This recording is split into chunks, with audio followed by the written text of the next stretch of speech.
All right, let's talk about something that I guarantee you've run into on any big, long-running tech project: pure chaos. Today, we're going to look at how a couple of really simple tools can act like a memory for your entire organization, to bring some much-needed clarity and control where there's usually just confusion. So, let's dive in. You know the feeling. We have all been there. You get dropped into a project that's been around for a while, you look at some piece of the architecture, and you just scratch your head. You're completely baffled. You see a decision that makes absolutely no sense today, but you have zero idea what the context was, what the trade-offs were when it was made. And that confusion, well, that's just a symptom of a much, much bigger problem. And that problem has some seriously painful consequences. See, when the why behind every decision just evaporates into thin air, your team is pretty much doomed to repeat the past. It leads to this endless cycle of rework, the architecture slowly but surely drifts away from what it was supposed to be, and then the finger-pointing starts. You lose priceless knowledge every single time somebody leaves the team, and pretty soon, ambiguity isn't the exception, it's the rule. So what's the fix? Well, it's not about adding more meetings or heavier processes. No way.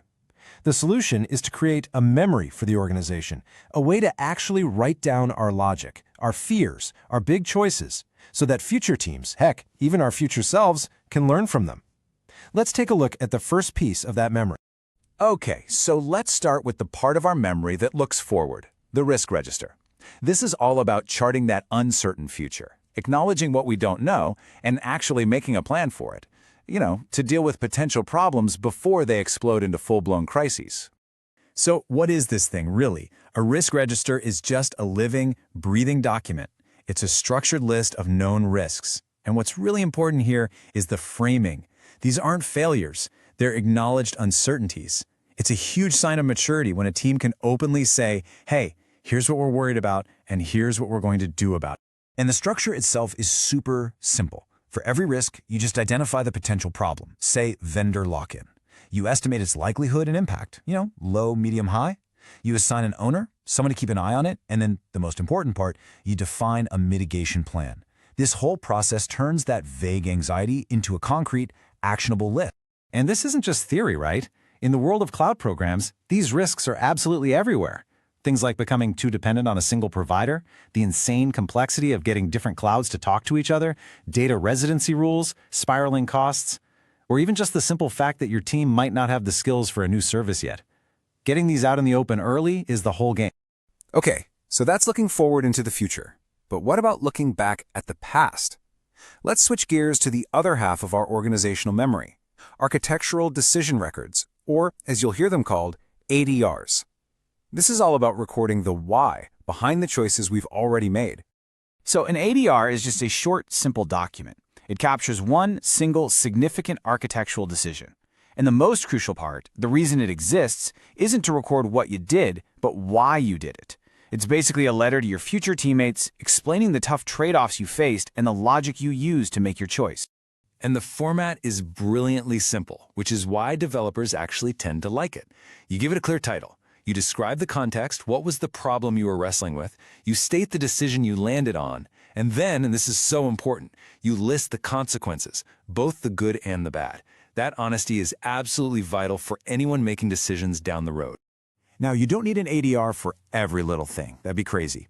You write one for the big stuff, the decisions that are really hard or even impossible to undo, the ones with long-term impact.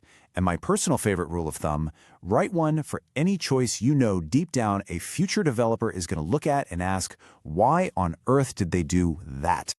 Okay, now this is where it gets really powerful. Risk registers and ADRs aren't just two separate siloed tools. Nope, they actually feed into each other, creating this amazing virtuous cycle of learning and getting better. They form a decision risk feedback loop. So here's how this loop works in the real world. You make a big decision and you write an ADR for it. In that consequences section, you're honest about the new potential risk this decision creates. So what do? You add those new risks to your risk register. Then, maybe a few weeks later during a risk review, you notice a pattern or one risk is flashing red, and that forces you to make another big decision, which, you guessed it, gets its own ADR.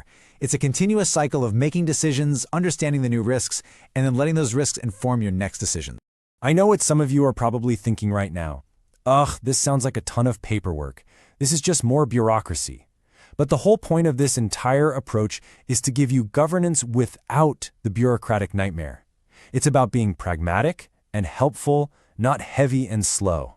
So how do you actually keep it lightweight and make it stick?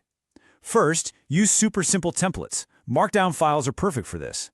Then, and this is absolutely critical, you have to store them where developers actually live, in the Git repo, right there next to the code.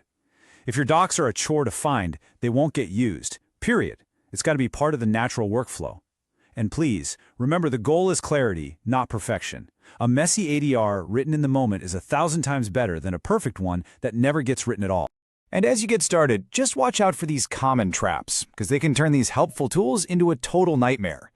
Writing ADRs weeks after a decision means you've already lost all the important context. Using the risk register as a check-the-box item for audits turns it from a living guide into a dead artifact. And please, whatever you do, don't treat risks as problems to be hidden. When a team starts hiding risks, they're not just being opaque, they are actively setting their future colleagues up for failure. It's like leaving landmines in the codebase for someone else to step on. And that really brings us to the most important cultural shift here.